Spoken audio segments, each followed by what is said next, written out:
Everyone, good evening. তোমরা সবাই কেমন আছো? আশা করি সবাই ভালো আছো। তো আজকে আমি রাতে হচ্ছে পটলের দোরমা করব। তো কিভাবে করি তোমাদেরকে দেখাচ্ছি। তো এখানে কড়াই গরম হয়ে গেছে। আমি এখানে পেঁয়াজটা ভাজা ভাজা হয়ে গেছে। এখন আমি হচ্ছে রসুন কুচি দিয়ে দেবো।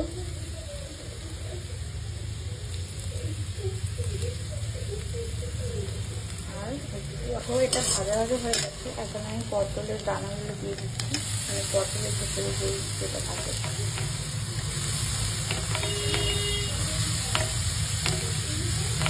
সঙ্গে এখন একটু নুন দিয়ে দিচ্ছি।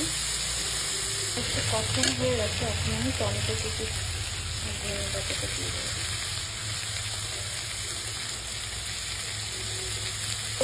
একটু ঝুলিয়ে রেখেছিলাম, তো এটা একটু দিয়ে দিচ্ছি। ঝুলিয়ে রাখলে ভালো হয়, ঝুলিয়ে মাছটা। তরকারিটা রেডি হয়ে গেছে। এটা ঠান্ডা হয়ে গেলে আমি তখন পটলের পুর দিয়ে দেবো।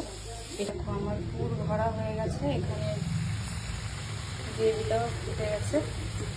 পটলের দোরমা রেডি হয়ে গেছে। কেমন হয়েছে তোমরা সবাই কমেন্ট করে জানিও। আর তোমরা বাড়িতে কি